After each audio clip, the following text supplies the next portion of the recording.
Friends అందరికీ నమస్కారం. Welcome to my channel. ఈ వీడియోలో accept your weakness and you will be strong. అంటే మనలో ఉన్నటువంటి బలహీనతలను మనం నిజాయితీగా అంగీకరించినప్పుడే మనం స్ట్రాంగ్గా మారడానికి అవకాశం ఉంటుంది అని దీని అర్థం. ప్రతి మనిషిలో కూడా ఏదో ఒక అంశంలో లేదా ఏదో ఒక విషయంలో ఏవో కొన్ని బలహీనతలు ఉంటాయి. వాటిని మనం కాదనలేం. అది ప్రకృతి ధర్మం. మనమేమి అన్నిటికీ అతిథులం కాదు, లేదా మనకేమి అతీంద్రియ శక్తులు లేవు. అలా అని మనం యంత్రాలం కూడా కాదు. మనం సాధారణంగా మనుషులుగా జన్మించాం. సాధారణమైన మనుషులకు సంతానంగా జన్మించాం. కనుక మనం పుట్టిన దగ్గర నుంచి వచ్చేటువంటి కొన్ని సహజ లక్షణాలు, పుట్టుక ద్వారా జన్యుపరంగా సంక్రమించేటువంటి సహజ లక్షణాలు, తెలివితేటలు, రూపురేఖలు, ఇటువంటి విషయాలే కాకుండా మనం పుట్టిన తర్వాత పెరిగినటువంటి వాతావరణం కూడా మన మీద చాలా ప్రభావం చూపిస్తుంది. దానివల్ల మనలో కొన్ని సందర్భాల్లో కొన్ని బలాలతో పాటు బలహీనతలు కూడా ప్రవేశిస్తాయి. వాటిని మనం నిరోధించలేం. అంటే ఆ పరిస్థితుల్లో ఉన్నటువంటి వ్యక్తిలో ఏదైనా అనుకోని సంఘటన జరిగినప్పుడు, లేదా ఊహించని ఏదైనా పరిణామం జరిగినప్పుడు బలాలు తగ్గిపోయి బలహీనతలు పెరిగే అవకాశం కూడా ఉంది. అంటే ఒక వ్యక్తి ఉదాహరణకు తీసుకుంటే తన జీవితంలో ఎదురు దెబ్బలు తింటున్నాడు అనుకోండి, తనలో ఆత్మవిశ్వాసం సన్నగిలుతుంది. అప్పటి వరకు ఎంతో బలం అనుకున్నటువంటి ఆత్మబలం లేదా ఆత్మవిశ్వాసం అనేది తను ఎదురు దెబ్బలు తినే కొద్దీ క్రమేపీ తగ్గిపోతుంది. దాని స్థానంలో ఆత్మ న్యూనత ఏర్పడుతుంది, అభద్రతా భావం ఏర్పడుతుంది, ఆత్మవిశ్వాసం కోల్పోవడం జరుగుతుంది. మరి ఆత్మవిశ్వాసం బలమైనప్పుడు ఆత్మవిశ్వాసం కోల్పోవడం బలహీనతగానే పరిగణించాలి. కనుక కొన్ని సందర్భాలు అలా జరగవచ్చు. అంత మాత్రం చేత మనం కంగారు పడాల్సిన పని లేదు, లేదా ఆందోళన పడాల్సిన పని అసలు లేదు. ఇవన్నీ సర్వసాధారణంగా ప్రతి వ్యక్తి జీవితంలో కూడా జరిగేవి. వ్యక్తి జీవితం అంటేనే అంతే. మన జీవిత గమనంలో అనేక రకాలైనటువంటి ఉత్థాన పతనాలు ఉంటాయి.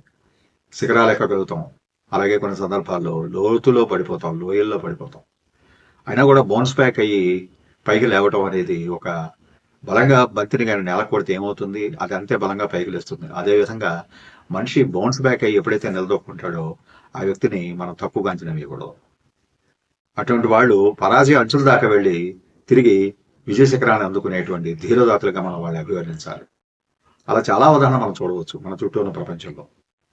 ఒకసారి కింద పడితే పడిపోయారు అని అనుకోకూడదు. అలా అనుకున్న రోజున మనలో ఆత్మన్యూనత భావన అనేది పెరిగిపోతుంది, అవతత భావం పెరుగుతుంది. అదేవిధంగా అనేక రకాలైనటువంటి మానసిక రుగ్మతలు మనసులో ప్రవేశిస్తాయి.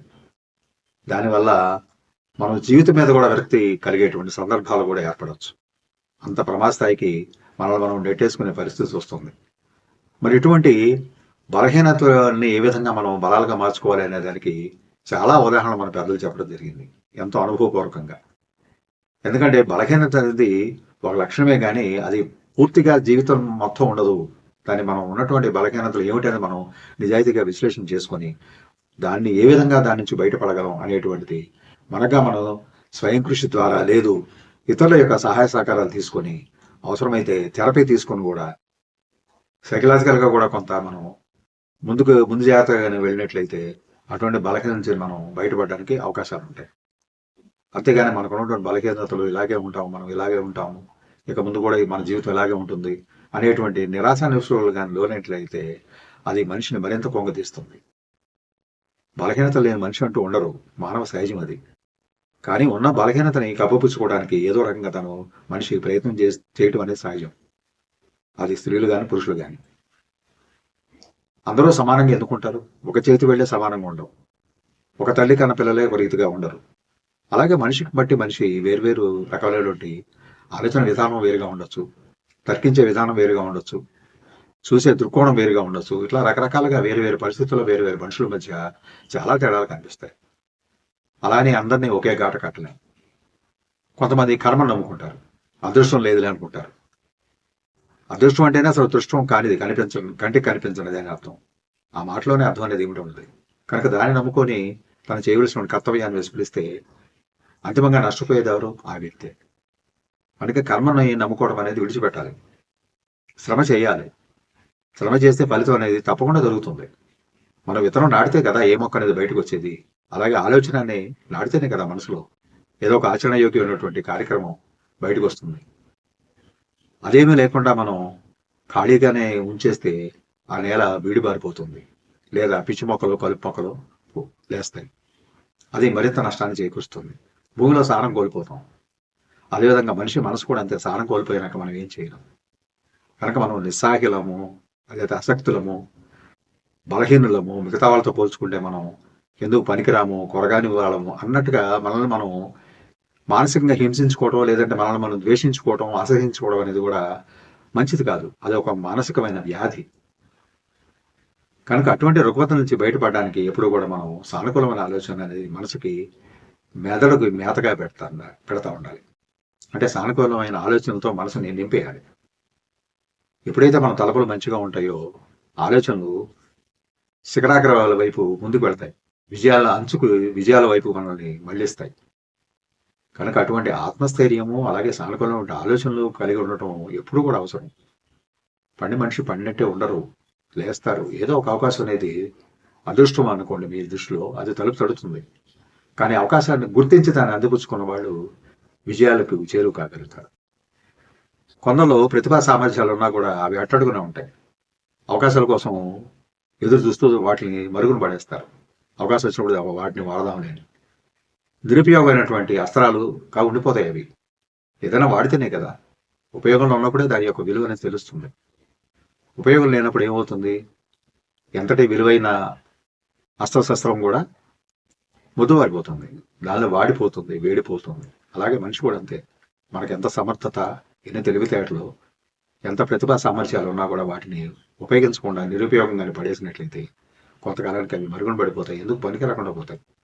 అవసరమైనప్పుడు మనకే ఉపయోగపడదు.